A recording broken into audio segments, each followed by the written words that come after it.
안녕하세요. 저는 경기도에 사는 40대 초반 여성입니다. 현재 결혼한 지는 11년 정도 되었고, 아들 하나, 딸 하나, 그리고 남편, 이렇게 네 식구가 함께 살고 있네요. 이제 곧 새 식구가 될지도 모를 일이지만 말입니다. 제가 이렇게 이야기하는 데는 다 그럴 만한 이유가 있습니다. 지금부터 제가 왜 그럴 만하다고 하는지 차근차근 설명해 드릴게요.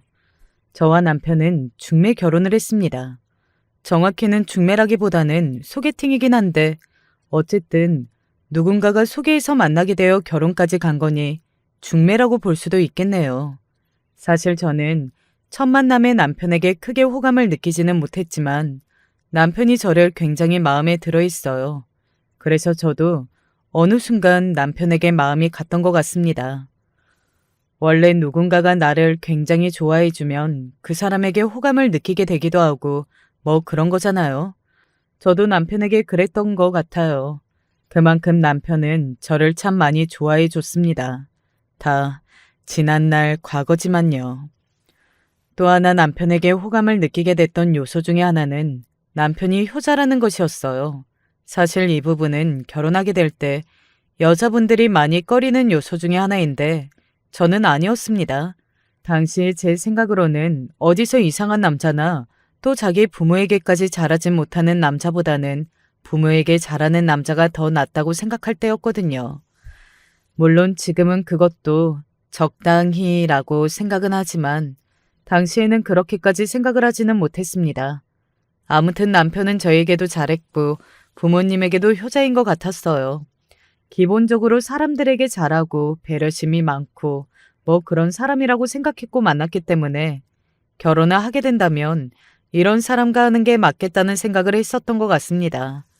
그렇게 남편과 결혼하게 된 거고 말입니다.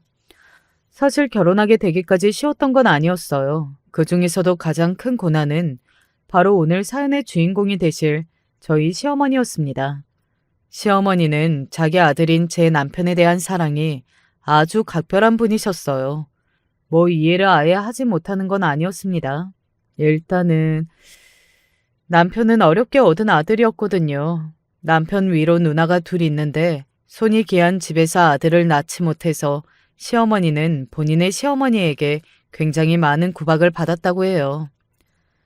그렇게 거의 마흔이 다 되어 얻은 아들이라 시어머니에게 남편은 엄청나게 귀한 아들이긴 했습니다. 게다가 남편은 공부를 잘했거든요. 그리고 직장도 현재 대기업을 다니고 있고 말이죠. 그렇게 얻은 자식이 공부도 잘해, 취직도 잘했어.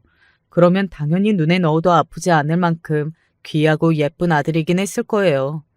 그 심정을 이해하지 못하는 건 아니었습니다.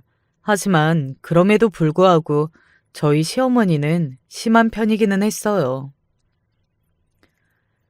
사실 세상에서 가장 잘난 여자가 와서 며느리 삼아달라고 해도 나는 마음에 차지 않았을 게다. 그만큼 나한테 우리 아들은 귀하니까. 그래서 네가 내 마음에 차는 며느리는 당연히 아니야. 그런데 우리 아들이 좋다고 하니까 그러라고 하는 거지. 속으로 마음에 들지 않아도 자기 며느리가 될 사람에게 그런 말을 쉽사리 하기란 쉽지 않잖아요. 뭐 물론 11년 전이긴 하지만 그래도 그때도 시어머니들이 며느리를 구박하거나 하는 건 많이 사라졌을 때였거든요. 물론 저희 시어머니는 예외였지만 말입니다.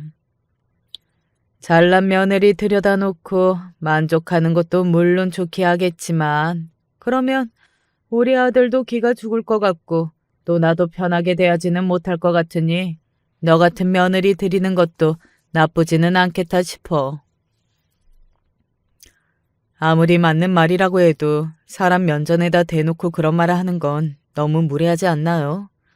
이건 아랫사람 윗사람을 떠나 그냥 인간적인 예의나 배려가 없는 수준이라고 그때도 생각은 했었어요.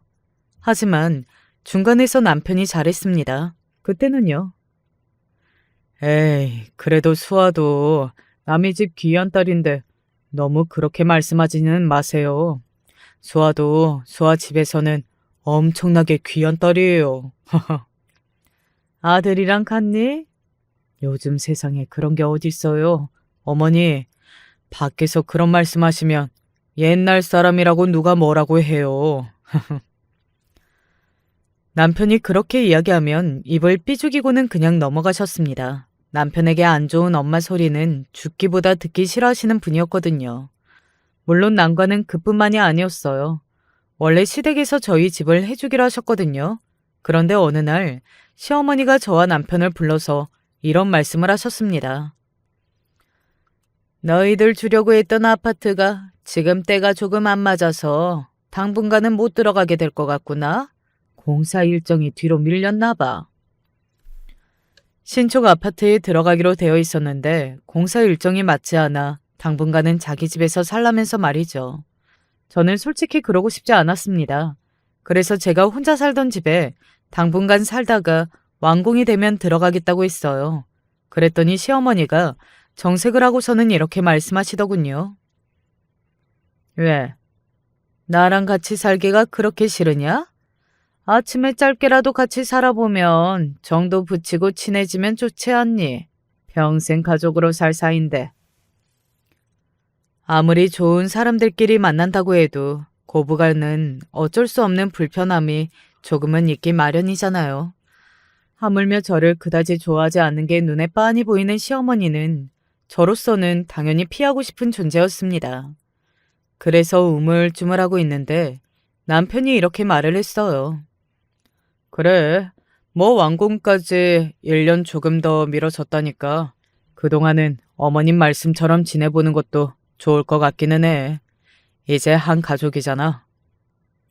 시어머니에 이어서 남편까지 그렇게 말하는데 거기다 대고 싫다는 말을 어떻게 해요. 참. 그래서 중간에서 남편이 어떻게 하는지가 중요하다고도 하는 건데 말입니다. 하지만 당시에는 남편도 그다지 못한다고는 생각하지는 않았어요. 남편의 입장에서는 가볍게 그렇게 하자고 할 수도 있겠다 싶기도 했고 또 고작 1년 조금 넘게인데 하는 마음이 들기도 했고 말입니다. 하지만 그때는 몰랐어요. 그 1년이 10년이 되리라는 사실을 말입니다. 만약 알았다면 그때 도망치지 않았을까요? 그 1년이 10년이 된 사연은 이랬습니다. 저희가 원래 들어가려던 그 신축 아파트가 완공이 된다는 소식이 들려온 어느 날이었어요. 아니 글쎄 그 아파트가 뭔가 부실 공사 같다는구나. 그래서 당분간 들어가지 말고 세를 주는 게 어떻냐길래 세를 주기로 했다. 저와 남편에게는 한마디 상의도 없이 그렇게 하기로 하고 그냥 통보한 거였어요. 그러면 저희는 어떻게 하냐는 말에 어차피 세를 준 사람에게 2년만 준 거니까 그 뒤에 들어가면 되지 않겠냐? 하고 아무렇지 않게 말씀하시더군요. 당시에 저는 시어머니의 시집살이로 고생하고 있던 터라 정말 너무 싫었지만 이미 세를 줬다는데 뭐 어쩌겠냐는 마음으로 그러겠다고 울며 겨자먹기로 고개를 끄덕였습니다. 그리고 또 2년이 지난 어느 날이었어요. 아니 글쎄 그 집이 내가 분양받았을 때보다 2배는 더 뛰었지 뭐니? 부동산 아는 지인한테 물어보니까 지금이 고점이고 점점 떨어질 거라 그래서 집 내놨다. 돈 벌 수 있을 때 벌어야지. 그러면 저희는요? 너희는 천천히 여기서 더 살면서 차차 나갈 집 알아보는 게 좋지 않겠니? 너는 지금 몸도 무겁고. 당시에 제가 임신을 하고 있었을 때였는데 어렵게 된 임신에 몸이 약했기에 누군가의 보살핌이 필요했던 시기긴 했거든요.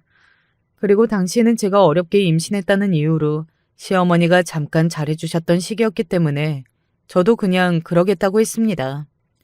사실 이제는 언제든 나갈 수 있지 않으려나 하는 마음도 있었어요.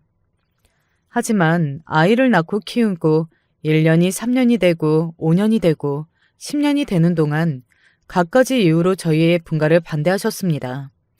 그리고 어디서 이유를 만들어 오는지 자꾸 이유가 생겼고 말이죠. 그렇게 세월이 흐르는 동안 남편은 당연히 변했어요. 꼭 분가를 해야 돼? 그게 무슨 소리야? 당연히 해야지. 어머니랑 같이 살면 편하잖아. 애들도 다 봐주시고. 말이 되는 소리를 해. 당신은 같이 살면서 당신 어머니가 어떤 사람인지 보고도 그런 말이 나와? 나보고 어머님이랑 평생 같이 살라고? 평생이 아니라 그러면 여기서 얼마나 더, 대체 언제까지? 왜 화를 내고 그래? 어머니가 그렇게 싫어? 나 조금 서운하려 그런다. 서운한 건 오히려 나야. 처음에는 당장 내일이라도 내가 원하면 분가할 것처럼 위하는 척이라는 척은 다 해주더니 왜? 이제는 싫어? 내 말이 말 같지도 않고 들어주고 싶지도 않아? 무슨 말을 그렇게 하냐? 그럼 그게 아니면 뭔데? 남편과 저의 다툼은 나날이 심해져만 갔습니다. 이러다 시어머니와 제 사이가 끝나기 전에 남편과 이혼이 먼저일 수도 있겠다 싶은 마음까지 들 정도였으니까 말이죠. 하지만 저도 나름대로는 이혼을 쉽게 할 수 없는 이유들이 있었어요. 첫 번째로는 남편이 아이들에게 너무 잘했습니다. 아이들도 아빠를 좋아했고요. 그래서 아이들에게 아빠를 뺏는 게 맞는 건가 하는 생각을 안 할 수가 없었어요. 나만 참으면 되는데 하는 생각 말입니다. 그리고 두 번째는 제가 둘째를 가지게 되면서 그냥 회사를 그만뒀거든요. 첫째 때 너무 고생하기도 했고 또 둘째가 아들이라는 걸 시어머니가 알게 되자마자 아이는 엄마가 키워야 잘 크는 거라며 거의 반강제로 회사를 그만두게 하셨습니다. 5년이 넘는 세월 동안 경력이 단절된 채 집에서 아이만 키우던 여자가 밖에 나가서 아직 어린 아이 둘을 혼자 어떻게 키우면서 살 수 있나 솔직히 막막하긴 했어요. 그런 조건들이 저를 이혼 생각을 함부로 할 수 없게 만들었고 말입니다.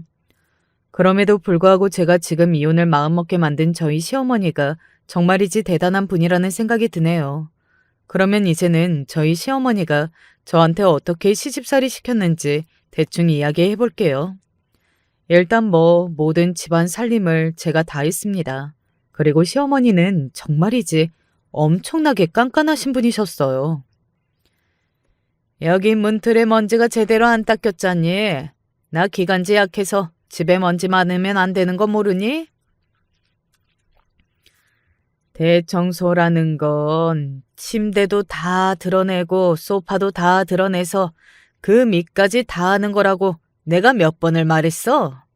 너는 어떻게 된 애가 아직도 빨래를 구분해서 돌리는 것도 못하는 거니? 실수라고 하는데 실수가 대체 몇 번이나 반복되는 거야? 그 정도면 실수가 아니라 그냥 멍청한 거 아니니? 학교 공부는 대체 어떻게 했나 몰라.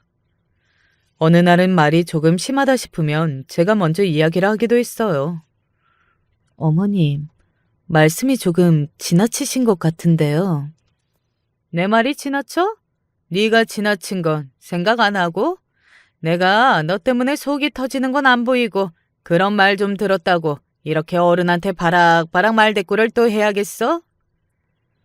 그렇게 저를 보는 게 스트레스면 그냥 저를 내보내면 되는 일 아닌가요? 그래서 하루는 진지하게 시어머니에게 이야기를 했습니다. 어머님이 매번 저 때문에 스트레스 받으시고 저도 어머님 기대에 맞는 100점짜리 며느리가 되기는 힘든 것 같고 그래서 서로를 위해서라도 저희가 독립을 하는 게 맞는 것 같아요. 왜? 거리가 멀어지면 오히려 사이가 더 좋아지거나 하는 가족들도 있다고들 하잖아요. 저 나름대로는 생각을 많이 하고 한 말이었어요. 사실 그렇잖아요.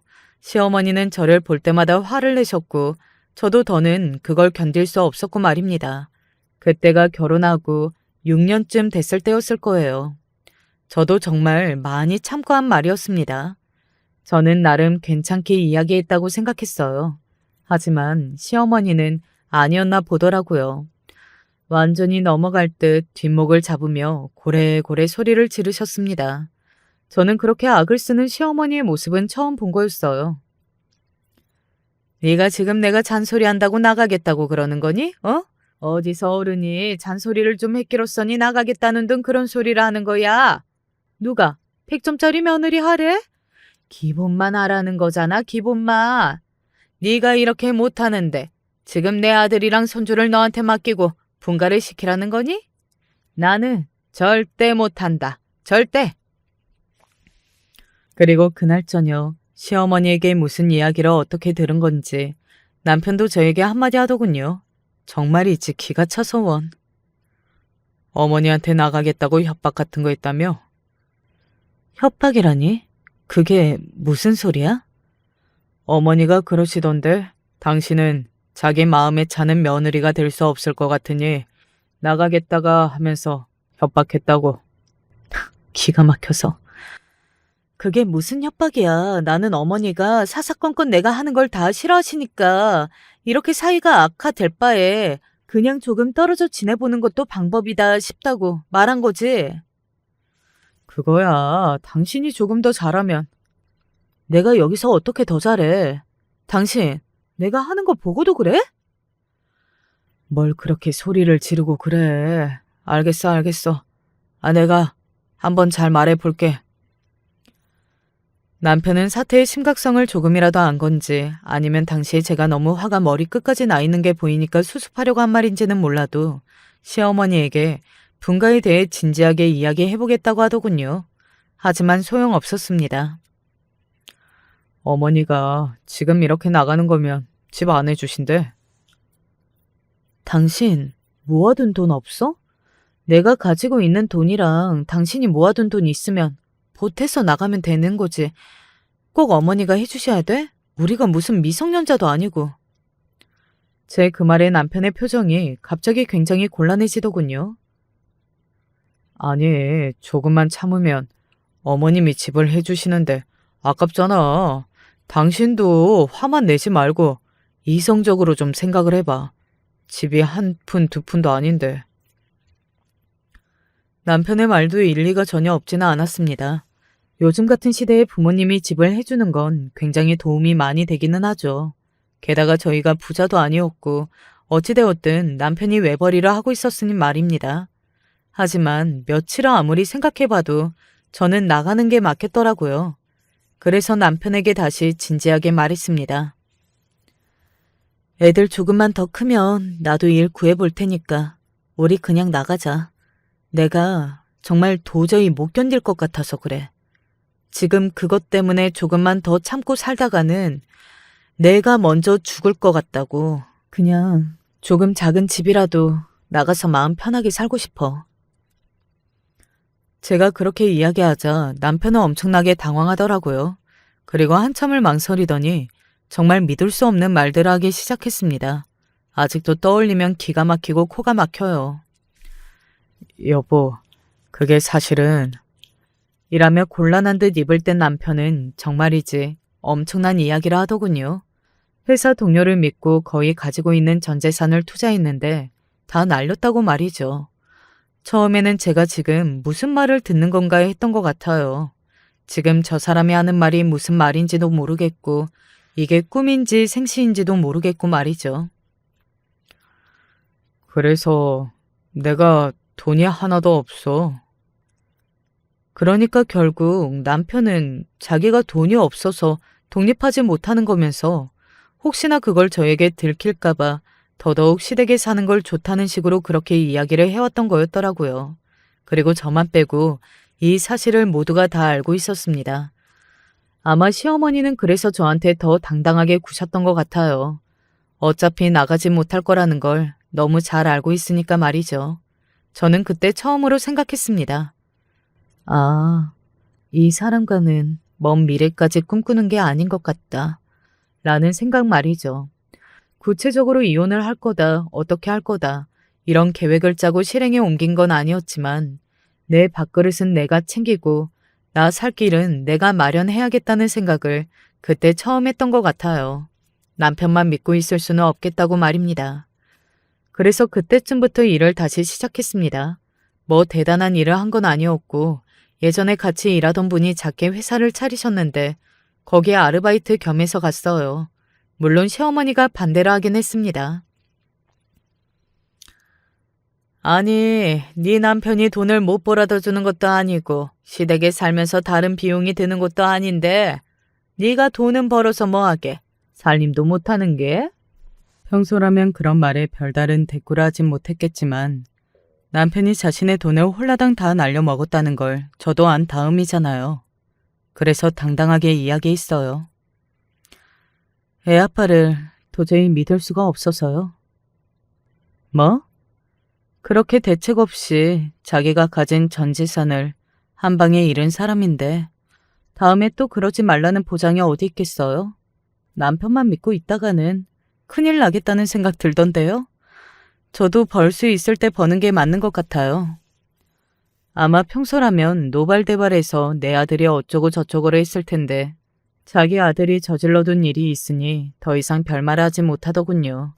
그때가 큰애는 초등학교를 입학했을 때였고 둘째도 이제 유치원생이었기 때문에 나름대로 제 시간이 생겼을 때였습니다. 그리고 같이 일하게 된 지인분이 제 사정을 알고는 편의를 많이 봐주시기도 했고 말이죠. 그렇게 일을 시작하고 나니 숨이 조금 쉬어지는 것 같았습니다. 집에서 집안일만 하면서 시어머니에게 혼만 날 때는 정말 제가 세상에서 제일 쓸모없는 존재 같기도 하고 자괴감도 느껴지고 우울하고 그랬었거든요. 그런데 밖으로 나와서 사람들과 어울리고 일을 하고 제 일을 인정받기도 하고 그랬더니 정말 사람 사는 것 같더라고요. 그 일은 언제까지 할 거니?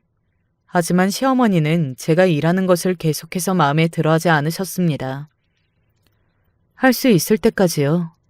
여자가 집안 살림 잘하고 애 잘 키우면 되는 거지. 뭘 그렇게 쓸데없이. 그냥 어느 순간 시어머니의 말은 무시했던 것 같아요. 그러다 드디어 분가하게 되는 날이 찾아왔습니다. 뭐 이것도 쉽게 분가하게 된 건 아니었어요. 어느 날 또 회사 가는 문제로 계속해서 저와 시어머니 간의 신경전이 있다가 한번 터진 겁니다. 자기 일 그만둔다고 그러던데? 누가요? 시어머니가 전화 오셔서 더 이상 자기 일 못할 것 같다고. 뭐라고요? 아니에요. 저 일 계속합니다. 정말이지 화가 머리 끝까지 솟아서 머리가 터지는 기분이라는 게 이런 걸까 하는 생각이 들었던 것 같습니다. 이성을 잃었어요. 아니 어떻게 이렇게까지 할 수가 있는 거지? 하는 마음에 순간적으로 눈물이 날 것 같았고 말이죠. 저 일 그만둔다고 어머니가 전화하셨어요? 그래 그랬다. 회사분 전화번호는 어떻게 아신 건데요? 그거 하는 게 뭐 어렵다고. 내가 이렇게까지 하기 전에 네가 알아서 그만뒀어야지 이게 뭐냐? 서로 귀찮게. 저는 숨을 들이쉬었습니다. 아주 깊게 말이죠. 그리고 눈을 꼭 감고 심호흡을 했어요. 거기서 진정하지 않으면 정말로 사달이 날 것 같은 기분이었거든요. 이혼하겠습니다. 이혼? 시어머니는 정말로 놀라신 듯 했어요. 제 입에서 이혼이라는 말이 나올 거라고는 상상도 못한 듯 말입니다. 그것도 웃겨요. 며느리를 그렇게 괴롭혀놓고 이혼을 하겠다는 말을 할 거라는 걸 상상을 못했다는 것도 말입니다. 저는 이렇게 더는 못 살겠어요. 제가 무슨 생각도 없고 감정도 없는 로봇도 아니고 어머니가 하라면 하라는 대로 기계처럼 사는 거 이제는 못할 것 같습니다. 진짜 못하겠어요. 너 정말 진심으로 하는 말이냐? 네. 어머니가 이번에 선을 넘어도 너무 넘으셨어요. 어떻게 며느리 몰래 며느리 직장에 전화해서 그만둔다고 하는 이야기를 하실 수가 있으세요? 저는 정말 상상도 못했어요. 그런 짓까지 하실 거라고는. 그래, 뭐 이혼한다고 하면 내가 겁낼 줄 아냐? 해라 해. 나도 너 같은 며느리 싫다. 처음부터 마음에 안 들었어. 그렇게 말하면 아무렇지 않은 척 구셨지만 사실은 저도 알고 있었어요. 제가 정말로 진짜 이혼하게 될까봐 그래도 겁을 내야 하신다는 걸 말입니다. 그래서 저도 진심이라는 걸 보여주기 위해 정말 남편에게 이혼하자고 이야기했고 그제야 남편은 분가 이야기를 진지하게 해보이더군요. 그동안은 진심이 아니었던 거예요. 그렇게 저희는 분가하게 되었습니다. 사실 괘씸해요.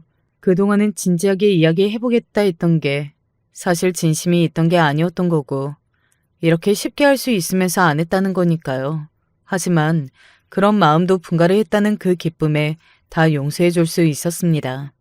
정말 행복했어요. 우리 가족만 있는 집 말입니다. 물론 그 전에 살던 시댁보다는 조금 좁기는 했지만 그래도 정말이지 눈물이 날 만큼 행복했습니다. 그리고 아이들도 좋아했고 말이죠. 시어머니는 손주들을 잘 키워야겠다는 명목으로 늘 교육 같은 거에도 간섭하셨었거든요. 그리고 이사를 하면서 남편에게 한 가지 이야기한 게 있었어요. 나 어머니한테 우리 집 주소 안 알려드릴 거야. 뭐? 그렇게까지 해야겠어? 어머니 보나마나 매일 쫓아와서 간섭하려 하실 테고. 그리고 나는 그 꼴 다시는 못 봐. 별일 있으면 우리가 집으로 찾아가든지 밖에서 뵙든지 하는 걸로 할 거니까 그런 줄 알아. 남편은 상당히 할 말이 많아 보이기는 했지만 본인이 돈을 다 날린 과거와 자신의 어머니의 지나친 행동으로 한번 이혼할 뻔했던 위기를 넘겼던 탓이었던 건지는 몰라도 꾹 참는 것 같았습니다. 그래서 저희는 시어머니에게 이사한 주소를 안 알려드릴 수 있었어요. 물론 시어머니는 처음에는 난리를 치셨지만 그럼에도 꿋꿋하게 알려주지 않자 어느 정도는 포기하신 것 같았고 말이죠. 하지만 포기했다고 생각한 제가 너무 안일했다는 것을, 우리 시어머니는 그 정도의 인물은 아니라는 것을 얼마 지나지 않아 알게 되었습니다. 회사에서 일을 하고 있는데 시어머니에게 전화가 왔어요. 집 주소 좀 문자로 찍어봐라. 네? 안 알려드리기로 합의가 된 게 아니었나? 왜 또 갑자기 이러시지? 하는 생각으로 눈만 도로로 돌리고 있던 때였습니다. 옆에서 짐을 옮기는 것 같은 소리가 들려왔어요. 어떤 아저씨가 시어머니에게 어르신, 이건 포장할까요? 하면 시어머니가 일단 둬봐요 하고 대답하는 소리까지 말입니다. 옆에 그게 다 무슨 소리예요? 아, 나 오늘 너네 집으로 이사 가려고 그런다. 네? 이사요? 아니, 지금요? 그게 짐을 옮기는 소리였던 겁니다. 정말 어이가 없어서 입이 떡하고 벌어졌어요. 그러고는 한동안 말을 잇지 못했습니다. 정말 대책이 없는 분이구나. 정말 대단하신 분이구나 하고 생각은 했지만 이 정도일 거라고는 상상조차 하지 못했거든요. 아마 시어머니는 지금 이렇게 짐을 뺀다고 하면 제가 당황해서라도 집 주소를 알려줄 걸로 생각했을 겁니다. 그리고 제가 그런 상황에서 집 주소를 알려준다는 건 시어머니와 같이 사는 것을 받아들이는 거나 마찬가지일 테니 그런 상황을 생각한 거겠죠. 하여튼 머리를 정말 어지간히 굴린 거였습니다. 소름이 끼칠 정도로 말입니다. 혼자 지내려니 적적해서 외로워서 더 이상은 안 되겠다. 너희 집으로 들어갈라니까 빨리 주소 불러. 아니 어머니, 아무 말씀도 없이 이렇게 갑작스럽게. 말하면 뭐가 달라지기는 하니? 여기 인부들 다들 기다리고 있으니까 빨리 주소 부르지 못해? 뭘 그렇게 어물쩡거려? 시어머니는 옆에 사람들이 기다리고 있다며 저를 재촉하더군요. 아마 그것도 머리를 정말 많이 굴려서 나온 시나리오일 겁니다. 옆에 사람들이 기다리고 있다고 하면 짐을 싸고 있다고 하고 그러면서 제가 주소를 말해줄 수밖에 없는 상황을 만든 거겠죠. 사실 그 정도면 저보다 남편에게 이 방법을 써먹는 게 더 빨랐을 텐데 왜 저한테 저러실까 하고 궁금하신 분들이 계실 겁니다. 그때 당시에 남편은 갑작스럽게 해외 출장으로 한국에 없었어요. 시어머니는 그 전에 이삿짐 센터와 다른 것들을 다 예약해 두신 상태였을 텐데 남편의 출장이 며칠 전에 결정이 된 거였기 때문에 아마 계획에 조금 차질이 생기긴 한 걸 겁니다. 남편에게 전화하는 거에서 저에게 전화하는 걸로 말입니다. 저에게는 어쩌면 다행한 일이었을지도 모르겠네요. 문자로 보내드릴게요. 일단 끊어보세요. 그 순간 제 머릿속으로 어떤 생각이 팍 하고 스쳐 지나갔습니다. 그리고 그렇게 말했더니 시어머니가 굉장히 의기양양한 목소리로 대답하시더군요. 그래, 진작 그럴 것이지. 그러고는 전화를 끊었습니다. 저는 인터넷에서 뭔가를 검색한 뒤 시어머니에게 어딘가에 주소를 보냈습니다. 그러고는 전화기를 꺼버렸어요. 그 다음에는 그러든가 말든가 무슨 일이 일어나도 상관없다는 생각으로 말입니다. 그때의 저는 될 대로 되라, 배째라 뭐 이런 심정이었던 것 같아요. 제가 알려준 주소는 다름 아닌 실제 저희 집에서 조금 떨어진 곳에 있는 노인 요양원이었습니다. 집을 뺄 거면 거기나 들어가시라는 의미였어요. 당연히 시어머니는 굉장히 충격을 받았을 겁니다. 나중에 본인이 한 말에 의하면 너무 충격을 받고 놀라서 그 자리에서 까무러치듯 쓰러졌다가 일어났다고 하더군요. 이사를 도와준 인부들도 뭐 그런 며느리가 다 있냐며 제 욕을 하고 그 요양원 분들도 나와서 무슨 일인지 보고 세상에 그런 며느리가 어딨냐며 욕을 퍼부었다고 말이죠. 사실 그러거나 말거나였습니다. 저는 완전히 시어머니에게 정이라는 정은 다 떨어지다 못해 얼굴만 봐도 속이 메스꺼릴 만큼 시어머니가 미운 상태였거든요. 어떻게 그런 생각을 하고 또 실행에 옮길 수 있는지 도저히 이해가 가지 않았습니다. 남편이 이 모든 사실을 알게 되면 화를 낼 거라는 것도 알고 있었어요. 이삿짐까지 싼 자기 엄마를 요양원 주소를 알려줬으니 아들이면 화가 날 법도 하죠. 하지만 그 전에 제 남편이기도 하잖아요. 막무가내인 자신의 어머니를 그래도 조금이라도 탓을 할 거로 생각했습니다. 하지만 아니었어요. 당신 정말 미쳤어? 제정신이야? 어떻게 그럴 수가 있어? 정말 엄청나게 화를 내더군요. 화가 난 건 남편만이 아니었습니다. 저도 제가 할 말이 있었어요. 아니 차고 넘쳤습니다. 그러면 뭐 그렇게 다시 어물쩡 같이 사시게 둔다고? 나는 절대로 못해. 그렇다고 노인네한테 요양원 주소를 알려줘? 정말 당신 이렇게 못돼 먹은 사람이었어? 내가 그동안 몰랐던 거야? 못돼 먹어? 그래. 그렇게 생각해. 그런데 당신 어머니는 이 버릇 대체 언제 고치실 건데? 전에도 나 회사 못 가게 하려고 자기 마음대로 내 휴대폰 뒤져서 회사에 전화해서 며느리 회사 못 가게 됐다고 하고 이번에도 무턱대고 이삿짐부터 싸고 내가 대체 어머님의 막무가내로 나오는 이 행동을 언제까지 보고 있어야 하는 건데? 저건 언제 고쳐지는 건데? 아무리 어머니가 그런 행동을 하셨어도 그렇지. 나는 그렇게까지 한 당신이 도저히 이해도 안 되고 이해하고 싶지도 않다. 우리 그만하자. 남편이 먼저 이혼을 이야기하더군요. 사실 저도 그 일을 저지를 때 그럴 생각을 하지 않은 건 아니었습니다. 남편과 이혼하게 될 수도 있다고 말입니다. 하지만 그렇게 되더라도 시어머니와는 완전히 단판을 지어야 할 것 같았어요. 각오하고 있었던 이야기라 그다지 놀라지는 않았습니다. 그저 올 것이 왔구나 하는 느낌이었던 것 같아요. 그래, 그것밖에 방법이 없다는 생각이 이제야 드네. 결국은 이렇게 될 거 둘 다 시간만 끌고 마음고생만 했네. 그렇게 남편과 이혼하기로 하고 앞으로 어떻게 할지를 구체적으로 이야기를 나누기 시작했어요. 아이들은 둘 다 저를 따라오고 싶다고 의사표현을 했습니다. 저희 부부가 얼마나 진심으로 이혼을 생각했는지 아실 수 있겠죠.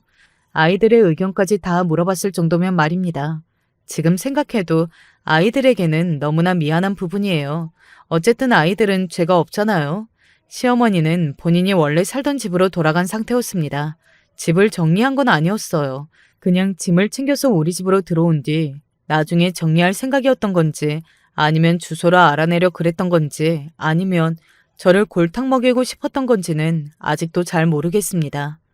시어머니도 남편과 제가 이혼을 하기로 했다는 소식을 전해 들은 모양이었어요. 그로부터 며칠 뒤 전화가 와서는 만나자고 하더군요. 기어코 이혼을 하겠다고?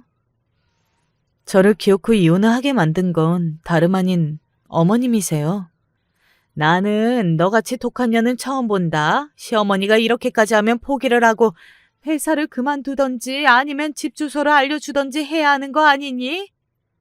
저야말로 어머님 같은 분은 정말 듣지도 보지도 못했어요. 아무리 마음에 안 드는 일이 있어서 본인 뜻대로 하고 싶으셨다고 해도 어떻게 그런 행동을 하실 수가 있으세요? 양쪽 다 팽팽했습니다. 시어머니도 물러설 생각이 없어 보이셨고 저 또한 없었어요. 그래서 정말로 이혼을 하겠다는 말이니? 어머니도 저 마음에 안 드신다면서요. 이렇게 마음에 안 드는 며느리 보고 사시는 것보다 없어져 주는 게 낫잖아요. 그런 제 말에 시어머니는 가만히 저를 노려보더군요. 애들은 둘 다 저 따라오겠대요. 시어머니는 그 말에 굉장히 충격을 받은 것 같았습니다. 애들 둘 다 저를 따라서 오겠다는 사실에 충격을 받은 게 아니라 저희 부부가 정말로 진지하게 이혼을 준비 중이라는 사실에 말입니다. 다시 한번 되묻더군요. 니들 진짜 이혼할 생각이니? 여태 무슨 말을 들으신 거예요? 시어머니는 그제야 뭔가 아차하는 얼굴로 저를 바라보더군요. 정말로 저희가 이혼을 할 거라고는 생각하지 못한 모양이었습니다. 어떻게 그럴 수 있는지 저는 아직도 의문이에요. 본인 같은 시어머니를 겪어내면서 살 며느리가 세상에 있다고 생각하는 건지 말입니다.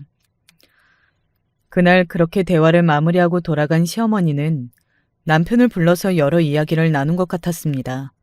남편이 나중에 전해준 이야기는 대략 이런 내용이었어요. 정말로 이혼할 거냐고 진지하게 이야기 중인 거냐 물으신 다음 그렇다고 하니 그럼 아이들은 어떻게 할 거나 하셨다더군요. 남편이 아이들이 엄마를 따라가고 싶어 한다고 했더니 그건 안 된다고 혹시나 제가 나중에 재혼하게 되면 다른 남자 밑에서 다른 남자를 아빠라고 부르며 자라는 건데 그건 절대 볼 수 없다고 노발대발 하셨다고요.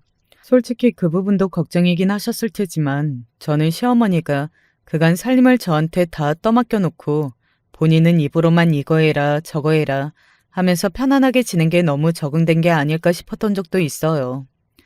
그래서 혼자 있는 집에서 다시 청소하고 빨래하고 음식도 본인이 다 하려고 하니 힘이 든 게 아닐까 하고 말입니다. 그 깔끔 떠는 양반이 지저분한 걸 그냥 둘 수도 없고 말이죠. 저는 솔직히 시어머니가 마음을 저에게 털어놓고 본인이 조금 힘드니 도와달라고 하셨으면 흔쾌히 도와드렸을 거예요. 그리고 시어머니가 저에게 시집살이만 그렇게 고달프게 시키지 않으셨다면 저는 아직도 시어머니와 한 집에서 살고 있었을지도 모릅니다. 지금 생각해도 저한테 왜 그렇게 모질게 구셨는지 도무지 이해를 할 수가 없어요. 친정에도 이 이야기를 다 했습니다. 사실 그동안은 부모님이 걱정하실까봐 이야기하지 않았거든요. 물론 그럼에도 불구하고 저희 시어머니가 보통 분은 아니시라는 건 두 분 모두 알고 계셨지만 말입니다. 이혼을 하는 게 맞는 것 같다. 애비 생각도 그렇다. 그 나이 되면 사람은 안 바뀌어. 너 평생 네 시어머니 돌아가실 때까지 고생하다가 인생 끝나는 거야. 저희 아버지는 굉장히 보수적인 분이시거든요. 그래서 아버지 입에서 이혼하라는 이야기가 나온 거면 정말로 심각하게 생각하고 계신다는 거였어요. 그러면서 저희 부모님은 아이들을 데리고 집으로 돌아오면 봐주겠다며 구체적으로 어떻게 지내면 좋을지도 다 이야기를 하셨습니다. 그리고 친구들도 마찬가지였어요. 아버지 말씀이 맞아. 그 세월을 그렇게 살아오신 분이면 절대 안 바뀌어. 그리고 네 남편도 이제 이혼하자고 한다면서. 사실 애 아빠도 많이 지친 것 같긴 해. 지가 지치긴 뭐가 지쳐. 너 반만큼도 고생 안 했으면서 그거 조금 겪었다고 지쳐? 진짜 그냥 이혼해. 늦었다고 생각했을 때가 제일 빠른 거고. 그리고 이혼하면 세상 끝나는 것 같아도 다들 잘 살아. 왜 사람의 마음이라는 게 그렇잖아요. 정말로 하려고 다 결심했다가도 막상 하려고 하면 마음이 흔들리기도 하고 생각이 많아지기도 하고 그런 거 말입니다. 그때 제 상태가 딱 그랬던 것 같아요. 아마 남편도 그랬던 것 같습니다. 그랬으니 저에게 그런 제안을 했던 거겠죠. 잠시 시간을 가지고 좀 떨어져 지내보는 건 어때? 바로 별거 이야기였습니다. 앞서 이야기했듯 저도 조금 싱숭생숭한 시기였기 때문에 남편의 그런 제안을 조금 고민해보다가 받아들였던 것 같아요. 그렇게 저와 남편의 별거가 시작되었습니다. 저는 그 집에서 그대로 지냈고 남편이 시댁으로 들어갔어요. 그렇게 지금까지 별거 중인 상태로 지내고 있습니다. 그 사이에 몇 가지 이슈가 있기는 했어요. 시어머니가 저희 친정어머니를 찾아온 적이 있었습니다. 저는 정말 무슨 영문인지 했던 것 같아요. 그리고 시어머니가 꺼낸 이야기는 의외의 이야기였습니다. 사돈, 애들 이렇게 정말 이대로 그냥 둘 겁니까? 사돈이 너무 아무것도 안 하시는 것 같아서 제가 답답해서 이렇게 찾아왔습니다. 저희 엄마로서는 이게 무슨 소리인가 했을 겁니다. 사실 엄마는 별거를 하는 것도 마음에 안 들어 하셨거든요. 바로 이혼을 하지 않고 왜 답답하게 그러고 있냐고 말이죠. 그게 무슨 말씀이신지, 빨리 이혼을 시키라는 말씀이신가요? 아니, 빨리 다시 합치게 해야 할 게 아닙니까? 저는 우리 애한테 이혼하라고 했는데요. 시어머니는 엄마의 그 말에 놀란 듯 잠시 굳어서 저희 엄마를 바라봤습니다. 아니, 애도 둘이나 있는데 무책임하게 그게 무슨 말씀이세요? 요즘 같은 세상에 애 있다고 참고 살고 그런 게 어디에 있습니까? 본인이 그렇게 힘들면 이혼하는 거지. 그리고 애들도 엄마가 그렇게 힘든 게 더 싫지 않을까요? 엄마의 그런 반응에 시어머니는 상당히 놀란 것 같았습니다. 시어머니는 전형적인 옛날 사람의 보수적이고 가부장적인 성향이 강하신 분이라 여자가 이혼하는 건 엄청난 흠이라고 생각하시는 분이셨거든요. 아마 당연히 저희 엄마도 그렇게 생각할 거라고 여기고 한 말이었을 텐데 저희 엄마 반응이 완전히 예상 밖이셨으니 놀랄 수밖에요. 딸을 이혼녀로 만드시겠다고요? 불행하게 사느니 이혼하는 게 낫지 않을까요? 그리고 요즘 같은 세상에 이혼이 어디 흠인가요? 밖에 나가보세요. 둘 중 하나는 이혼했을 겁니다. 아니, 아무리 그래도. 그리고 딸아이 이야기 다 들어보니 저는 이혼하는 게 100배는 낫겠다 싶어서 쟤네 별거 한다고 했을 때도 반대했었어요. 그냥 이혼하지 왜 별거를 하냐고. 엄마한테 여러 번 이야기를 듣고서도 시어머니는 믿을 수가 없어 했습니다. 본인의 상식으로는 도저히 납득이 되지 않는 이야기였던 것 같아요. 하지만 계속해서 엄마가 단호하게 이야기를 하니 태도를 바꾸더군요. 그래도 이혼은 되도록 하지 않는 게 좋지 않겠습니까? 아이들도 있는데. 그러면서 자신이 잘못했다고 하더군요. 제가 그간 애미에게 심했습니다. 남편도 없이 아들을 남편처럼 의지하고 살았기에 그런가. 괜히 더 심통도 나고 또 우리 아들이 아깝다고만 생각했어요. 며느리도 남의 집 귀한 자식인데 말입니다. 일이 이렇게 되고 보니 지난 날을 생각하고 또 제가 얼마나 잘못했는지도 알겠더군요. 저도 참 답답하고 어이가 없지만 시어머니의 그런 모습을 보니 진심인가 싶은 마음이 들기나 하더군요. 그렇게 당해놓고 말입니다. 다시 생각해도 제 자신이 대책도 없고 어이도 없게 느껴지네요. 본인들 문제도 아닌 제 문제로 이혼하고 또 아들이 이혼남이 되고 손주들이 아버지 없이 큰다고 생각하면 제가 지금 잠도 제대로 못 자고 먹는 것도 입으로 안 들어갑니다. 저한테도 만회할 수 있는 기회를 좀 준다고 생각해 주시고. 시어머니는 한참을 그렇게 저와 저희 엄마에게 읍소 아닌 읍소를 하다 돌아갔습니다. 사실 그런 시어머니를 보고 나니 마음이 조금 약해진 것도 있긴 해요. 그건 저희 엄마도 마찬가지인 듯 보였고 말입니다. 하지만 저는 그간 시어머니를 겪어온 세월이 있잖아요. 사람이 쉽게 바뀌지 않는다는 것도 너무 잘 알고 있고 말입니다. 그래서 그런 시어머니의 태도에 바로 마음을 돌릴 수는 없는 노릇이었습니다. 게다가 저와 남편도 그 문제로 그동안 묵은 감정들이 있었고 말이죠. 별거를 시작하고 나서 남편과 연락은 했지만 따로 만난 적은 없었거든요. 아이들과 만날 때도 약속 장소에 아이들만 내보냈지 말입니다. 그런데 시어머니가 다녀가고 나서 남편과 연락해 따로 만났습니다. 어머니 다녀가셨다며? 뭐 실수는 안 하셨어? 남편도 자신의 어머니가 어떤 사람인지 그 누구보다 잘 알고 있었으니 저희 엄마나 저에게 실수를 했을까봐 그것부터 물어보긴 하더군요. 아니, 그냥 별다르게 실수한 건 없으시고 당신 때문에 우리가 이혼을 하면 자기 못 살 것 같다고 요즘 밥도 못 먹고 잠도 못 잔다 뭐 그런 말씀을 하시고 애들이 불쌍하다 그런 이야기하고 가셨어. 우리 다시 합치면 다시는 그럴 일 없게 하겠다고. 남편은 제 이야기를 가만히 듣더니 사과를 하더군요. 갑자기 찾아가셔서 당신이나 장모님이나 많이 놀라셨겠다. 당신이 내가 죄송하다고 했다고 장모님께 대신 좀 전해드려. 남편은 사과하러 만나자고 한 거였더라고요. 그리고 혹시나 시어머니가 실수했을까봐 걱정되셔도 말이죠. 그렇게 남편과 한참의 대화를 나눴던 것 같아요. 사실 그간 저희도 이런저런 일을 겪으면서 대화가 아주 부족했던 것 같다는 생각이 들더군요. 그때마다 이야기하고 서로 의견을 잘 나누었더라면 이 시경까지 되지는 않지 않았을까 하는 생각도 들었고 말이죠.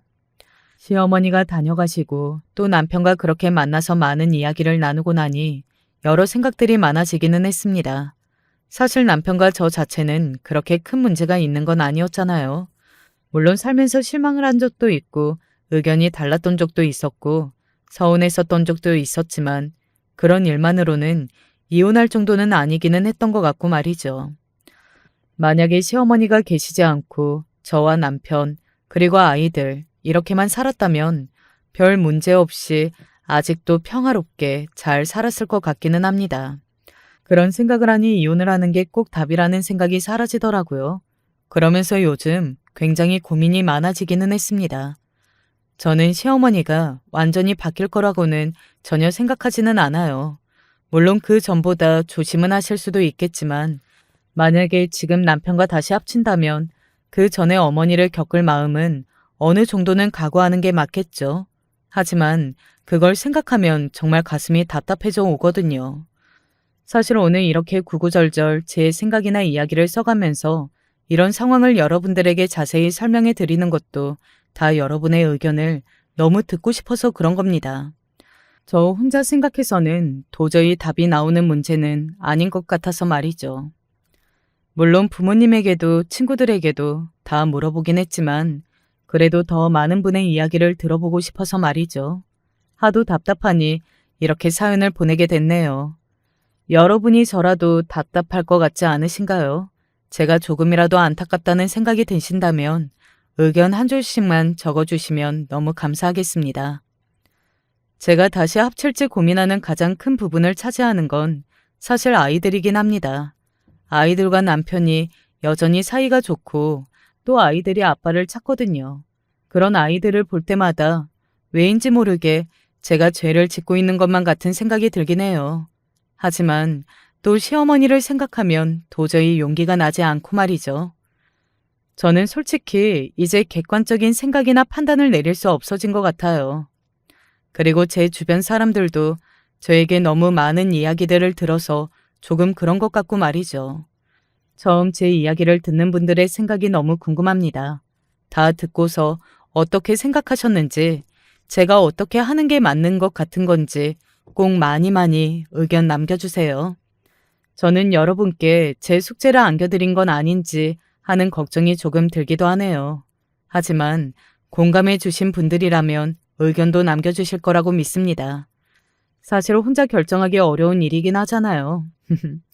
요즘 날씨가 갑자기 더워진 것 같더라고요. 생각이 많아지기도 해서 얼마 전에 이불 정리와 옷들도 정리를 싹 했습니다. 그랬더니 생각이 조금 정리되는 것 같기도 하더라고요. 물론 지금까지 결론을 내리지는 못했지만 말입니다. 그래도 점점 마음이 편해지고 있는 것 같기는 해요. 그것만으로도 참 다행이라고 생각합니다. 저는 이제 그만 이야기를 줄여야 할 것 같아요. 긴 이야기 들어주셔서 너무 감사합니다. 더불어 다시 한번 여러분들의 많은 의견 기다리고 있을게요.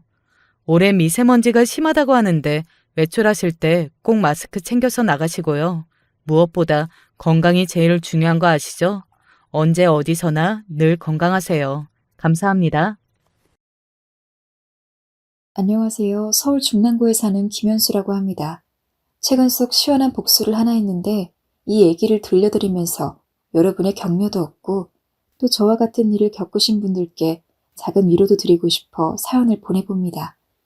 저는 아주 어렸을 때부터 동네에서 예쁜 얼굴로 유명했어요. 지나가다 저를 본 아주머니들은 어머, 딸이 너무 예쁘네. 연애시켜도 되겠어. 라며 저희 엄마에게 이야기하기 일쑤였고 학교에서도 친구들은 너 왜 이렇게 예뻐? 우리 반에서 제일 예쁜 것 같아.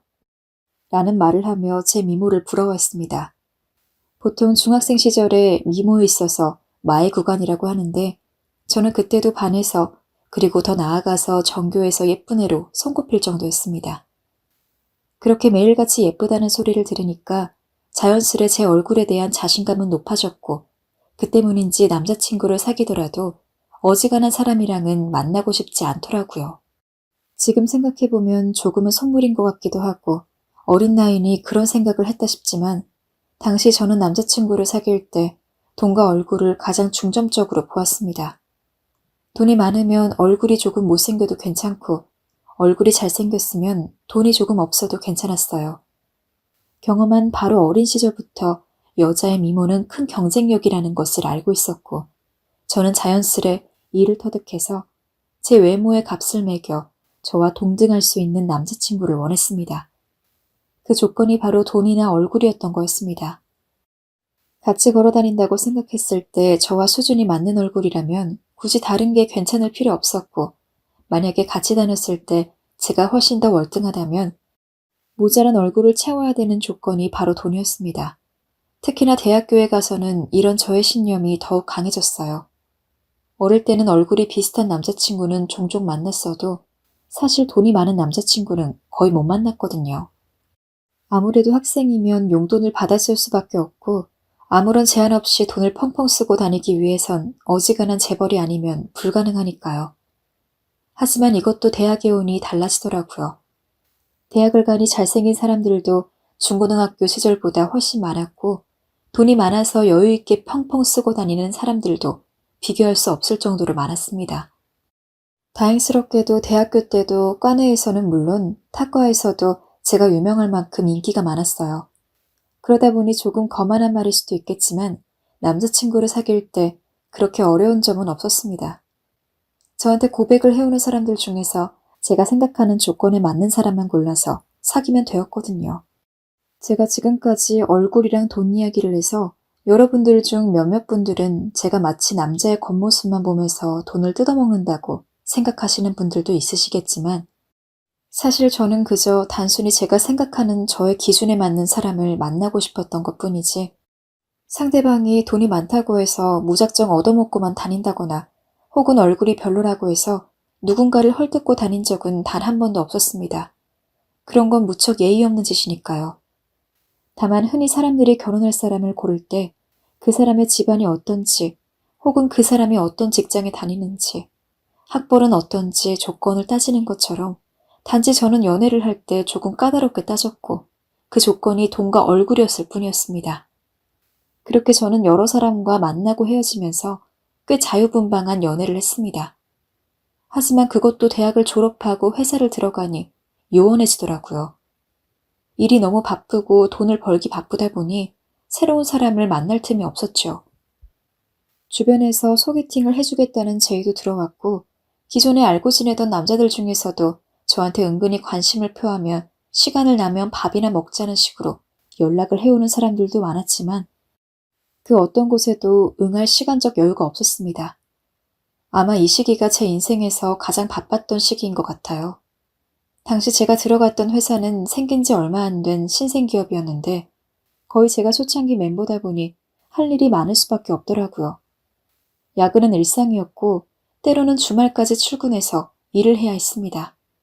제 개인적인 여유 시간을 가질 틈도 없는데 남자와 연애란 단어는 꿈도 꿀 수 없었죠. 그렇게 한 3년간은 죽어라 일만 한 것 같았습니다. 그때쯤 되니 다행히 회사의 규모가 좀 커지고 새로운 사람들이 들어와 저를 비롯한 회사 초기 멤버들은 조금 숨을 돌릴 틈이 있었어요. 저도 그때부터는 친구랑 약속을 잡아서 만나기도 하고 애인을 사귀기 위해 먼저 소개팅을 잡아달라고 하는 등 바깥 활동을 하고 돌아다녔습니다. 하지만 인연이 닿지 않으면 아무리 노력해도 안 될 일은 안 된다는 말이 있잖아요. 저와 맞는 인연이 없어서인지 몇 번 있던 소개팅도 흐지부지해졌고 그 사이에 회사는 새로운 프로젝트로 인해 다시 예전처럼 바빠지기 시작했습니다. 그래서 저는 마음을 내려놓았고 적어도 앞으로 1년 동안 연애는 포기해야겠구나 생각하고 있었죠. 하지만 아예 포기를 해서인지 우연하게도 회사 안에서 제 마음에 쏙 드는 남자를 보게 됩니다. 최근에 입사한 신입사원이었어요. 저희는 신입사원을 한 번에 여러 명 뽑아두고 가급적 상시 채용은 하지 않는 주의라서 매번 어떤 기간이 되면 여러 명의 신입사원이 우르르 회사에 들어오고는 했는데 당시 그 신입사원은 독보적으로 잘생긴 외모를 가지고 있었습니다. 키도 크고 몸도 좋았으며 무엇보다 자기 관리를 잘하는 느낌의 사람이었습니다. 지금까지 사귄 남자친구라던가 살면서 보아온 남자들을 모두 통틀어 보아도 당당히 1위를 할 수 있을 정도로 무척 매력적인 외형을 가지고 있었죠. 저뿐만이 아니라 회사를 다니던 다른 여자 직원들도 그 신입사원에게 무척이나 관심을 많이 가져 커피를 타려고 탕비실에 들어가면 그 신입사원에 대해서 수군거리는 여직원들 목소리가 매일같이 들려올 정도였습니다. 저 역시 신입사원에게 관심을 가지고 있었기에 내심 언제 말을 걸 수 있을지 호시탐탐 시기를 살피고 있었습니다. 그리고 그 기회는 생각보다 빠르게 찾아왔습니다. 바로 회사에서 진행되는 새 프로젝트에 그 신입사원이 합류하게 되었는데 제가 바로 그 사람의 직속 사수로서 업무를 알려주고 함께 프로젝트를 이끌게 된 것이죠. 저는 이게 절호의 찬스라고 생각했습니다. 그리고 그동안 남자친구를 사귀었던 경험을 토대로 이 신입사원에게 적당한 수준에서 관심을 보여주면 저에게 고백을 해올 거라고 생각했어요. 하지만 이건 저의 오만이고 착각이었습니다. 신입사원은 저에게 별 관심을 가지는 것 같지 않았고 일적으로만 저를 대하려 하더군요. 조금 실망스러웠죠. 나중에 프로젝트 멤버들끼리 밥을 먹을 때 우연찮게 사는 집에 대해서 이야기가 나왔는데 말을 들어보니 그 신입사원은 얼굴만 잘생긴 게 아니라 돈까지 많더라고요. 본인 이름으로 된 건물이 몇 채가 있으며 부모님도 엄청 큰 사업을 운영하시는 터라 남부족할 거 없이 자라왔다고 하더라고요. 그 이야기를 듣고 저는 신입사원의 마음을 얻는 방법을 바꾸기로 했죠. 제가 그동안 사귀었던 남자친구는 얼굴이 잘생겼거나 돈이 많거나 둘 중 하나만 해당하는 경우가 대다수였는데 이 신입사원은 얼굴도 잘생기고 돈도 많고 두 가지 조건을 모두 충족하니 어쩌면 제가 더 마음을 표현하는 게 맞겠더라고요. 그래서 그때부터는 아예 적극적으로 관심이 있다는 티를 내기로 하곤 저녁을 먹자며 둘이 따로 약속을 잡으려고 하고 회사에 있을 때는 일부러 신입사원 근처로 자주 지나다니면서 눈인사도 하고 그랬습니다. 그렇게 마음을 얻기 위해 나름 열심히 고군분투한 결과 어느 날 다시 한번 기회가 생겼습니다. 신입사원과 함께 단둘이 저녁을 먹을 기회였죠. 어찌나 가슴이 두근거리던지 저녁을 먹기 전까지 최대한 예쁘게 꾸미고 나갔지만 이마저도 부족한 것 같아 계속 거울을 보며 신입사원을 기다렸어요. 저희는 그날 간단한 한정식 집에서 만나 가볍게 밥을 먹고 카페로 향했는데 너무 떨어서 그런지 다 생각이 나진 않지만 그날 회사 얘기며 사적인 얘기들을 오가면서 서로에 대해 조금 더 알아갈 수 있었던 것 같아요. 꽤 긴 기간이 소요될 거라고 생각했지만 그날의 기억이 좋아서였는지 신입사원은 일주일 뒤 제게 고백을 해왔습니다. 나중에 들어보니 처음 입사를 한 순간부터 제게 반했는데 아무래도 회사 사람이고 제가 자기를 좋아할 거라 확신도 들지 않아 고백을 망설였다고 하더라고요. 그렇게 저희는 단순한 신입사원과 상사의 관계에서 여자친구와 남자친구의 사이로 발전하게 되었습니다. 저희는 한 5년 정도 연애를 했습니다. 회사에서는 사내 연애를 그렇게 반기지 않았기 때문에 최대한 숨기려고 했지만 어쩔 수 없이 사귀는 기간이 길어지다 보니까 티가 좀 나기도 했고 사실 현실적으로 언제까지 숨기기만 할 수는 없어서 언제부턴가는 그냥 공개 연애를 하며 지냈어요. 남자친구는 돈도 얼굴도 완벽했지만 성격 역시 모난 곳이 없었습니다. 배려가 깊은 사람이라 불편한 점이 있을 것 같으면 미리 알아채어 하나하나 세심하게 챙겨주었고 언제나 저를 먼저 생각해 주었습니다. 이렇게 여러모로 완벽한 남자를 만나는 건 처음이어서 그런지 정말 행복한 연애를 했던 것 같습니다. 그러다 보니 자연스레 이 남자와 결혼이 하고 싶어졌어요. 보통 결혼 이야기는 남자가 먼저 꺼낸다고 하지만 전 그런 건 별로 중요하지 않다고 생각했기 때문에 제 쪽에서 먼저 이야기를 꺼내보기로 했어요. 부담스럽지 않은 선에서 한번 가볍게요. 그런데 너무 부담을 주지 않으려 한 건지 지금 생각하면 조금 뜬금없지만 함께 곱창을 먹다가 우리 결혼할까? 하고 대뜸 이야기를 꺼냈죠. 당시 놀랐던 남자친구 표정이 아직도 선명하네요. 남자친구는 잠시 놀라다가 내가 괜찮으면 자기도 좋다며 이렇게 된 거 서로 양가 부모님한테 인사를 드리러 가자고 말했어요. 쇳불도 당김에 빼랬다고. 저는 남자친구와 헤어지고 집에 돌아오자마자 부모님에게 나 결혼하고 싶은 사람이 있어 라는 폭탄 선언을 했고 부모님 역시 놀라서 제게 언제 그런 얘기까지 오간 거냐고 물으셨죠. 만난 진 6개월밖에 안 됐는데 정말 괜찮은 사람이야. 일단 날 너무 잘 챙겨주고 믿음직스러운 부분이 많아. 한번 보여줄게 엄마. 그날 저는 부모님께 남자친구에 대해 많은 이야기를 했던 것 같아요. 제가 아는 부분들에 한해서요. 부모님도 제 이야기를 듣더니 그러면 한번 데려와 보라면서 얼굴을 보고 싶어 하셨죠. 저는 이야기가 나온 바로 다음 날 남자친구를 저희 집으로 불러들였어요. 남자친구는 사실 좀 망설였어요. 자기야, 그래도 결혼 때문에 인사드리러 가는 건데 마음의 준비도 하고 시간을 두고 방문해야 되는 거 아닐까? 인사드리는 건 좋긴 한데 너무 빠른 것 같아. 아니야, 우리 부모님은 그런 거 신경 안 쓰셔. 부모님이 되도록이면 빨리 보고 싶다고 이야기하더라고. 제가 괜찮다고 하자 그제야 남자친구는 선물을 들고 어쩔 수 없다는 듯 저의 집을 방문했죠. 다행스럽게도 부모님은 남자친구를 무척이나 마음에 들어 하셨어요. 생긴 것도 깔끔하니 훤칠하다고 하고 집안 이야기를 들어보니 제가 고생할 일은 없을 것 같다며 아주 흡족해 하시더라고요. 아무래도 딸이 좋은 조건의 집에 시집가면 부모님들은 많이 마음을 놓으시잖아요. 저도 부모님이 흡족해 하시는 걸 보니 걱정을 덜어드린 것 같아 기분이 좋았습니다. 부모님은 남자친구 부모님만 괜찮으면 양쪽 가족끼리 다 같이 만나서 제대로 결혼 일정을 잡아보자는 이야기까지 하셨고 이후 저는 남자친구가 말해준 일정에 따라서 남자친구네 부모님을 뵈러 갔죠. 사실 남자친구의 집안이 잘 산다는 걸 알기에 앞서 전 걱정이 많았어요. 절 평범하게 생각하시진 않을까. 남자친구에 비해 부족하다고 생각하시진 않을까. 부정적으로 생각하고 싶지 않았지만 마음이 복잡하더라고요.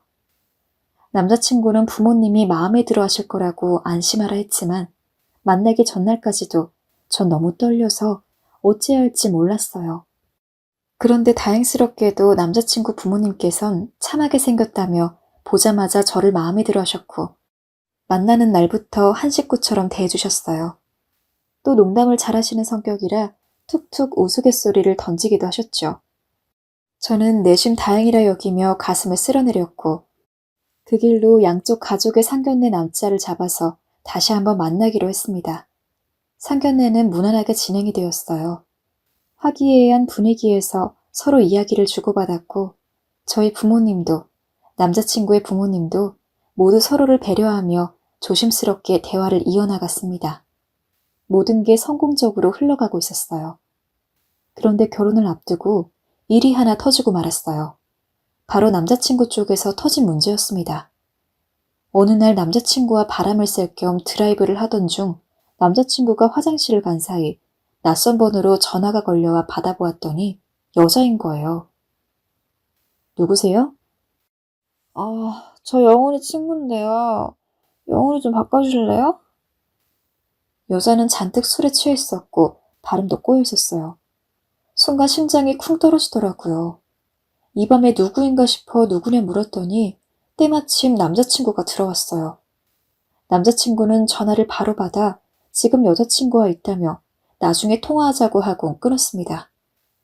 알고 보니 남자친구의 친구들 중 여자인 친구가 있었는데 요즘 들어 애인과 헤어지고 외로운지 새벽에 자꾸 문자를 보내오거나 전화를 한다고 하더라고요. 뭐라고? 그럼 자긴 그걸 다 받아준단 말이야? 아니, 받아주는 게 아니고 안 받으면 자꾸 전화를 거니까 어쩔 수 없이 받는 거지. 설마 날 이런 걸로 의심하는 거야?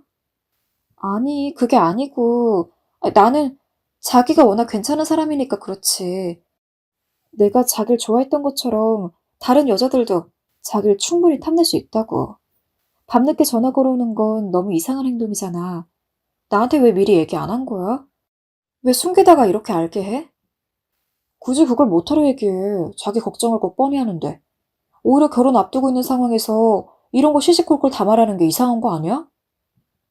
아무래도 결혼 전이라 마음이 불안불안한데 이런 일이 생기니 저는 당연히 화가 날 수밖에 없었어요.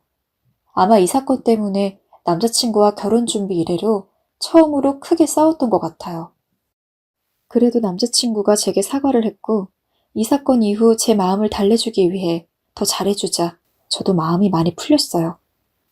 그 후 저희는 문제없이 결혼을 일정을 잡고 신혼집이며 웨딩드레스며 예식장은 어디로 할지 등등 결혼 준비를 위한 정보 수집을 시작했습니다. 꽤 긴 시간 연애를 했던지라 특별히 더 설렐 일은 없다고 생각을 했는데 이제 부부란 생각으로 막상 결혼 준비를 하니 마치 처음 사귀던 그날처럼 가슴이 두근두근 거리더라고요. 그렇게 속전속결로 준비를 마친 후 드디어 저희는 결혼을 했습니다. 신혼여행은 평소 가고 싶었던 유럽으로 길게 다녀왔어요. 계속 회사를 다녔다면 아무래도 긴 시간 휴가를 내기 힘들었겠지만 저희는 결혼을 하고 나서는 함께 사업을 하기로 계획을 세웠기 때문에 결혼과 동시에 회사를 그만두고 약 한 달 동안은 저축한 돈으로 여기저기 여행을 다녔습니다. 파리에서 베를린, 베를린에서 로마. 보는 풍경이 모두 한 폭의 그림이었고 액자 속 사진이었습니다. 나중에 아기가 생기면 아무래도 부부끼리 오붓하게 시간을 보내기가 힘들 것 같아 한 선택이었는데 처음에는 한 달도 조금 길 것 같아서 줄일까 말까 생각을 했던 게 무색할 정도로 한 달이란 시간은 너무나 순식간에 지나갔습니다. 남편과 이럴 줄 알았으면 그냥 한 3개월 다녀왔어도 나쁘지 않을 것 같다고 말했을 정도였죠. 그렇게 꿈만 같던 한 달간의 신혼여행이 끝나고 저희는 신혼집으로 들어오게 되었습니다. 가끔 데이트를 하다가 호텔 같은 곳에서 하룻밤 보낸 적은 많았지만 이렇게 우리 집이라고 부를 수 있는 공간에서 남편과 단둘이만 있게 된다니 어쩐지 어안이 벙벙하기도 하고 신기하기도 했어요. 하지만 예상대로 결혼 생활엔 난관이 있더라고요. 같이 살다 보니 아무래도 당연히 안 맞는 부분이 생기고 서로 생활 리듬도 다른지라 그런 면에서 갈등도 있었는데 그럴 때마다 결혼 전 약속했듯이 대화로 풀어가다 보니 서로 조금씩 배려하고 양보하니 슬슬 싸움도 없어지더라고요. 부부간의 정이란 것도 자연스레 생기고요.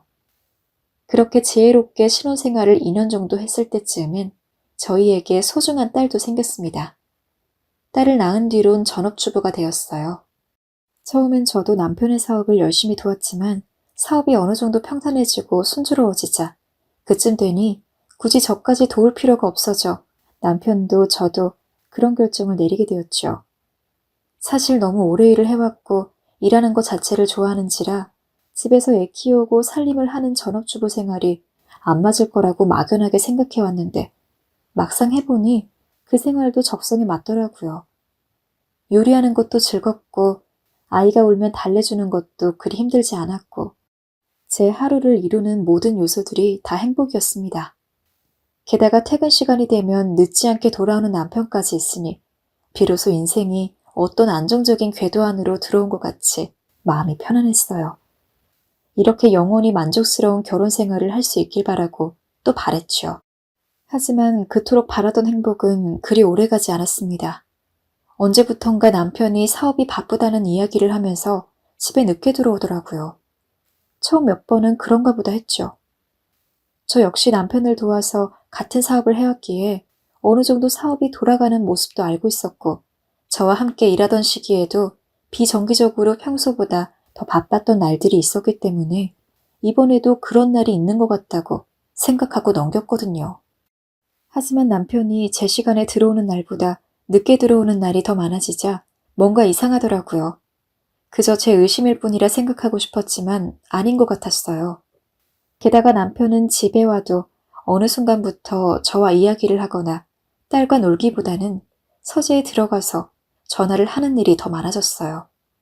남편 말로는 최근 생긴 사업 파트너와 일적인 통화를 한다고 이야기했지만 어쩐지 제 예감은 그게 아니라고 말을 하더군요.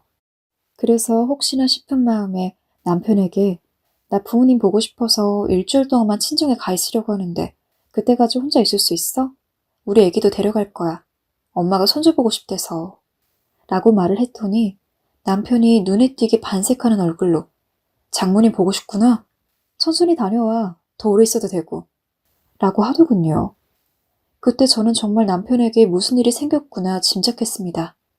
아니길 바랬지만 어쩌면 제가 상상하다는 것이 맞단 불길한 예감이 들었어요.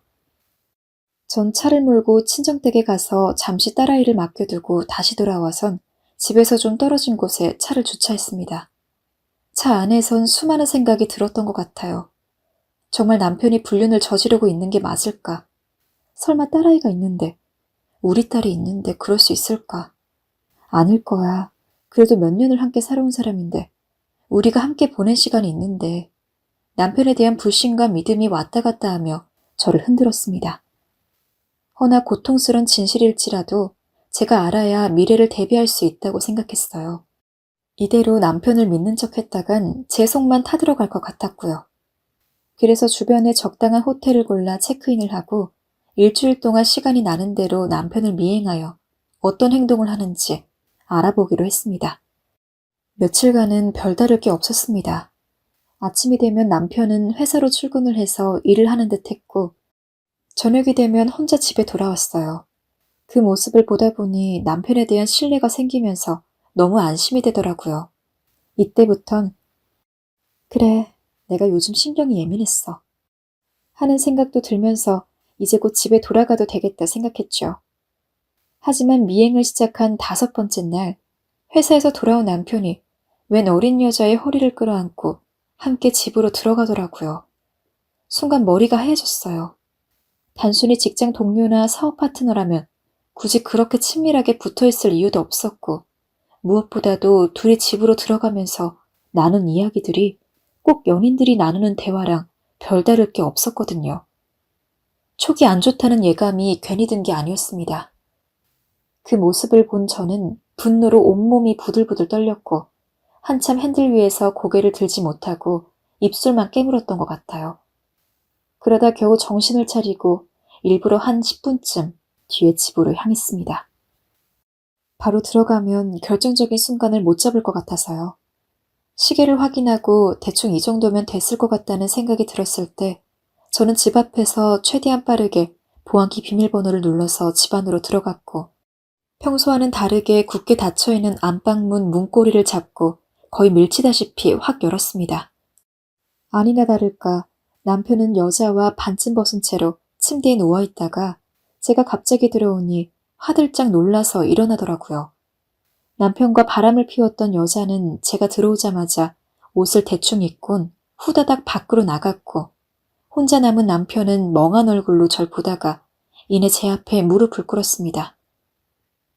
여보, 언제부터 바람핀 거야? 그게 아니라 언제부터 바람핀 거냐고. 제 고함 소리에 남편은 정말 당황했는지 뭐라 말을 잇지 못했고 그러다 실수라느니 하는 말들을 짓거렸습니다. 저 역시 그 이후엔 남편이 뭐라고 말하는지는 들리지도 않았어요. 상상치도 못했던 상황이 막상 앞에 펼쳐지자 너무 기가 막혀 상대방이 뭐라고 하는지 들리지 않더군요. 저는 대체 언제부터 저를 기만하며 뒤에서 몰래 바람을 피웠냐 물었고 제 물음에 머뭇거리던 남편은 3개월 전이라고 이야기했습니다. 시기를 들어보니 딱 남편이 바쁘다고 집에 늦게 들어올 때부터였어요. 솔직히 용서가 되지 않았어요. 사랑했던 사이인데 평생 함께하자고 맺은 인연인데 어떻게 날 기만하며 어린 여자와 놀아날 수 있나. 내가 열심히 청소하고 섬유향수까지 뿌려가며 예쁘게 단장한 입을 위해서 어떻게 그런 짐승 같은 짓을 할 수 있었나. 내게 그 어떤 죄책감도 없었던 걸까. 너무 화가 나더라고요. 인생에서 이런 쓰디쓴 배신을 경험해 본 적이 없었기에 더 가슴이 무너질 듯 아파왔어요. 행복하고 안정적인 결혼 생활이라 믿었는데 그걸 산산조각낸 남편이 너무도 믿고 원망스러웠습니다. 너무 가슴이 쓰린 나머지 차라리 몰랐으면 어땠을까 싶기도 했죠.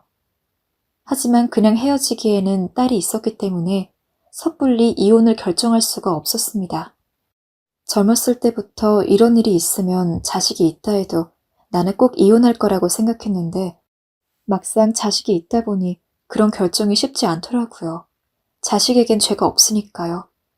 부모로서 제 소중한 딸아이를 이혼 가정의 아이로 키우는 게 너무 미안했습니다. 그래서 몇 주 정도 생각할 시간을 가졌던 것 같습니다. 저만을 생각하면 당장 헤어지고 혼자 사는 게 맞는데 몇 번이고 그걸 되새겨도 딸이 계속 마음에 걸렸습니다. 그래서 결국 저는 딱 한 번만 남편을 용서해주기로 했어요. 저는 딸이 잠든 사이 남편을 거실로 불렀고 조용조용 이야기했습니다. 이번은 넘어가. 근데 다음에 또 바람을 피우다가 걸리면 그때는 가차없이 이혼할 거야. 양육권은 당연히 내가 가지는 거고 추가적으로 우리의 전 재산은 모두 내 거야. 알았어. 정말 고마워. 용서해줘서 고마워. 바람핀 건 정말 한순간 실수였어. 아무 의미 없는 그냥 실수야. 다신 그러지 않을게. 각서로서 내가 말한 내용. 그럴게. 남편은 제가 용서해줄 줄 몰랐는지 토끼 눈으로 절 보다 한참을 고맙다고 말하더니 불이 나게 각서를 쓰더라고요. 저는 그런 남편을 보며 정말 이 남자와 결혼한 것 자체를 후회했고 그냥 이혼해버릴까 생각하기도 했지만 그 마음을 꾹꾹 누르며 지금 제 행동이 최선이란 믿으려 했습니다. 그렇게 남편의 바람 사건이 일단락 되는 듯 보였습니다. 그 이후로부터 5년이라는 시간이 지났고 그 쓰라린 사건이 있었던 만큼 저희는 예전만큼 아주 애틋한 부부로 지내지 않았지만 그래도 딸아이에게 괜찮은 엄마와 아빠 노릇을 하면서 정으로는 붙어 산다 할 수 있을 정도로는 관계를 회복했어요. 다들 이렇게 사니까 하는 심정으로 남편과의 일은 없었던 것처럼 그저 딸만을 생각하며 하루하루 살았던 것 같네요. 그러던 어느 날 저와 딸만 있는 집에 갑자기 퀵 서비스가 왔습니다. 배달시킨 게 없어서 남편 건가? 하고 박스를 열어보았는데 그 안에 5만 원짜리 돈다발이 있더라고요. 너무 놀라서 잠깐 당황하다 액수를 세어보니 그 금액이 무려 1억 원에 달했습니다. 돈을 부족하지 않게 벌기는 했어도 이렇게 생각지도 못한 상황에서 1억 원을 현금으로 본 건 처음이라 남편한테 전화를 하려고 핸드폰을 찾으려 했는데 그 순간 박스 가장 아래에 깔려있던 편지를 발견하고 말았습니다. 정말 죄송합니다라는 문구로 시작하고 있는 편지는 제가 5년 전 처음으로 남편의 바람을 목격했을 때 옆에 있던 여자가 쓴 것이었어요. 지금 생각해도 피가 차갑게 식지만 당시 편지의 내용은 대략 이랬습니다. 5년 전 남편과 만난 이후로도 계속해서 만나고 있고 너무 죄송하다. 제 전화번호를 남길 테니 만날 의향이 있으면 전화를 달라.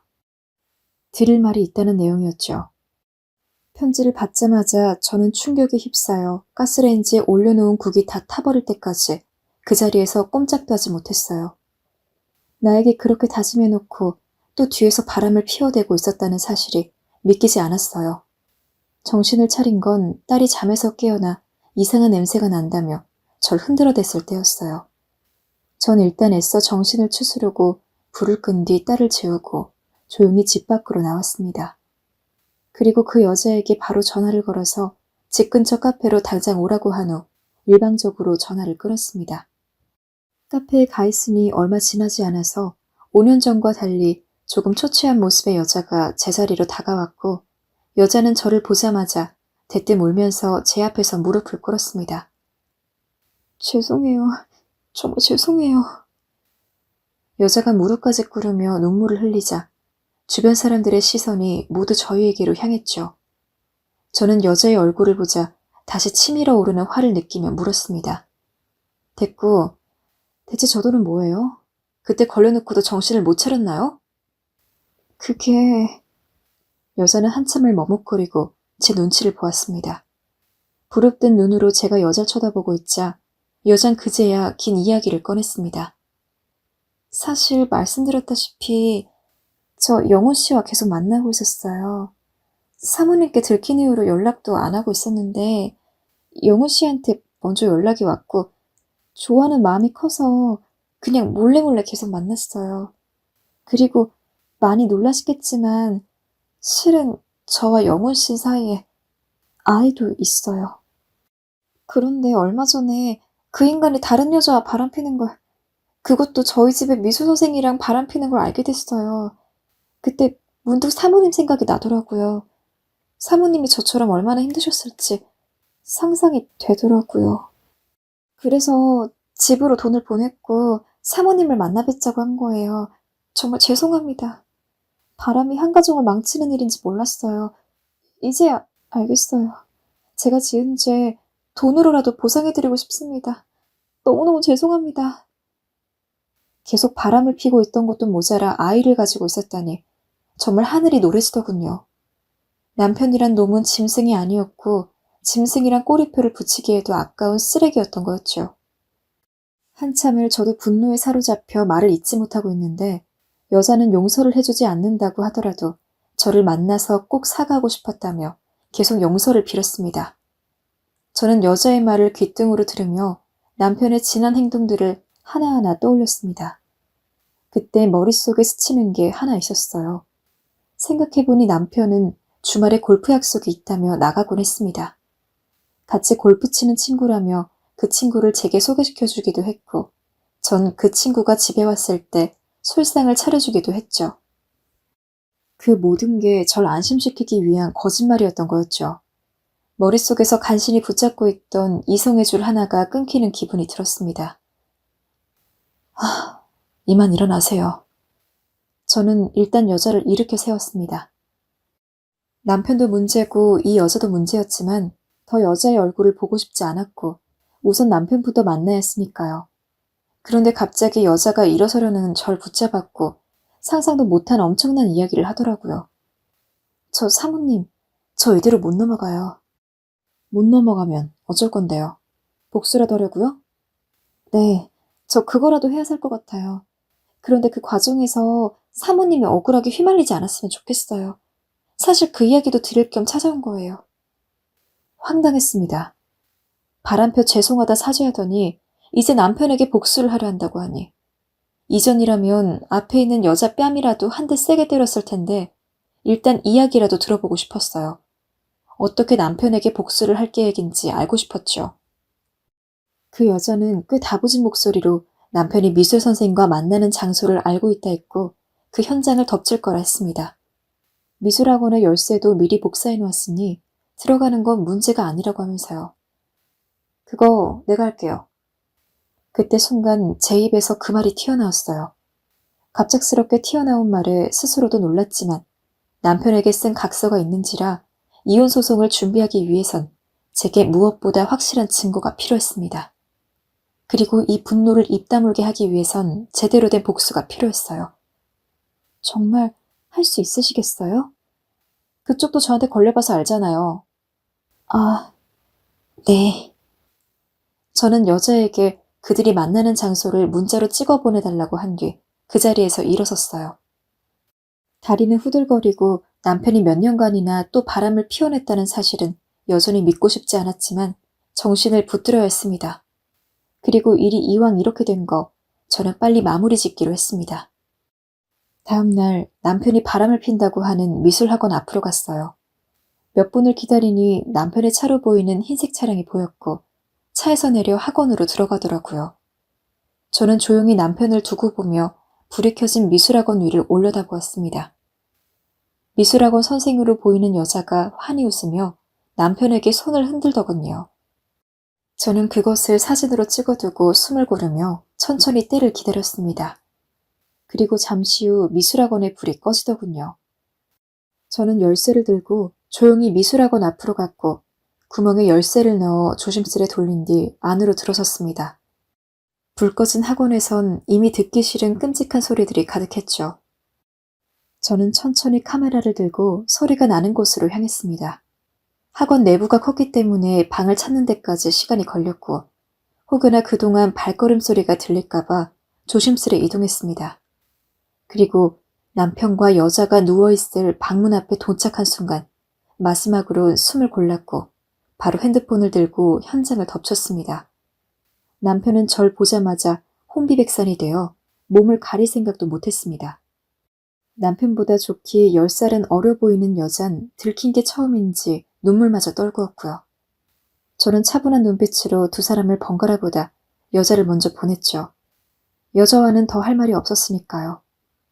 그리곤 조용한 방 한가운데 남편과 단둘이 남았습니다. 남편은 여전히 당황한 얼굴로 절 보다 이번에도 무릎을 꿇고 제 바지가랑이를 붙잡았습니다. 있잖아, 여보. 내가 그러려고 한 게 아니고 제가 날 먼저 꼬셨어. 술 마신 나한테 몸으로 덤비더라고. 나도 당한 거야.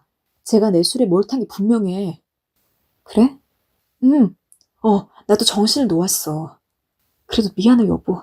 우리 딸 소연이 생각해서라도 그러면 안 되는 거였는데. 당신 그 더러운 입으로 우리 딸 이름 내뱉지 마.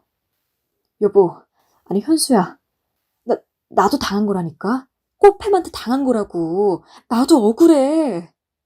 실수라고 하지 마. 당신 애까지 있는 거 이미 다 알고 온 거니까.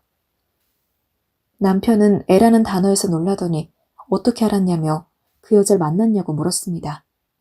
이 와중에 그런 질문을 하는 남편의 모습도 참 꼴사나웠습니다.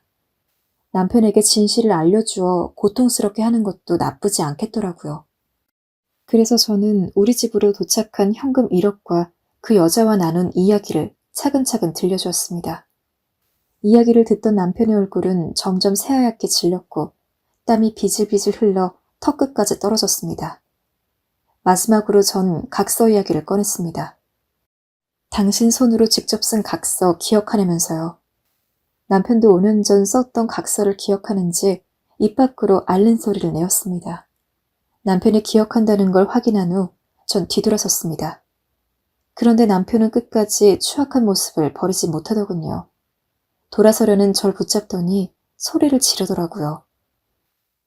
네 생각대로 될 줄 알아, 그게? 내가 가만히 있을 줄 아냐고.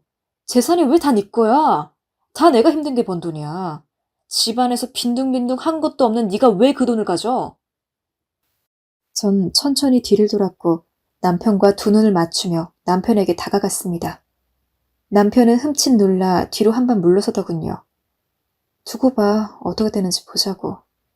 여기까지가 제가 할 말이었습니다. 저는 할 말을 다 끝낸 뒤 딸을 데리고 친정으로 간 후 바로 이혼을 위한 서류를 준비하기 시작했습니다. 남편과 애를 낳고 5년간 바람핀 여자도 이미 제게 자료를 넘긴지라 일은 더 쉬웠어요. 남편은 하루가 멀다 하고 절 찾아와 빌었습니다. 저희 부모님이 나중에 물세례까지 퍼부으며 남편을 쫓아내려 했건만 꿋꿋이 굴하지 않더니 나중에 딸까지 걸고 넘어지더라고요. 너 이혼 가정의 아이가 얼마나 불행한지 알아? 우리 딸 소원이가 아빠가 어느 날 없어지면 아이가 얼마나 충격받겠어. 아이가 받을 상처를 생각 안 해봤어? 너 이거 지금 부모로서 못할 짓이야. 당신 딸을 진심으로 생각했다면 바람 자체를 피지 않았겠지. 당신은 그냥 당신 재산을 지키고 싶은 거야. 더 한심한 걸 보이지 말고 나가. 현수야. 한 번만 기회를 줘. 정말 딱 한 번만. 나 이렇게 둘 다 못 보내. 내가 그래도 아빠인데 어떻게 딸을 못 보고 사냐? 네가 눈 한 번만 감아주면 나 정말 변할 수 있어. 정말이야. 한 번만 믿어줘. 남편은 자신이 절벽 위에 섰다는 걸 알았는지 정성이 대단스럽게 느껴질 정도로 계속 빌고 또 빌었습니다. 허나 제가 흔들릴 리가 있나요? 전 남편의 얼굴 위로 바가지에 퍼놓은 물세례를 퍼부었고 그대로 남편을 밖으로 내쫓아냈습니다. 그 후 이혼 과실이 전부 남편에게 있었던 덕에 위자료도 받고 양육권도 저에게 넘어왔습니다. 물론 딸에겐 미안하긴 했지만 이런 쓰레기 같은 인간을 아빠로 남겨두는 건 더더욱 용납할 수 없었어요. 그리고 지금은 딸과 함께 둘이 오순도순 잘 살고 있습니다. 그 인간을 생각하면 아직도 화가 나고 기분이 울적해지기까지 하지만 지금 전 딸과 같이 있는 시간을 더 소중하게 여기며 딸에게만 집중하려 해요. 혹시 여러분들 중에서도 배우자의 불륜으로 저와 같은 일을 당하신 적이 있으신가요? 그런 경험이 있으셨다면 막장 드라마에 나올 법한 일을 겪은 저보다야 당연히 낫겠지만 배우자로 인해 받은 상처는 분명 있었을 거라 생각합니다. 하지만 그냥 거지 같은 일은 거지 같은 일로 넘기고 여러분의 지금의 삶을 당당히 살아나가셨으면 해요. 이혼을 하고 혼자 딸아이를 키우면서 저도 남몰래 눈물도 흘리고 마음이 약해졌을 때도 있었어요. 그땐 정신과에서 우울증 약을 먹어야 할 정도로 하루하루가 힘들었죠. 그런데 어찌됐든 불륜은 상대방의 죄이고 그냥 똥 밟았다 생각하고 넘어가려 합니다. 사연을 쓰다 중간중간 그 당시의 일이 생각나 멈추기도 했고 화를 삭히기도 했지만 그래도 이야기를 끝내고 나니 속이 편해지네요. 모쪼록 긴 이야기 들어주셔서 정말 감사합니다. 여러분에게 앞으로 좋은 날만 있기를 빌게요.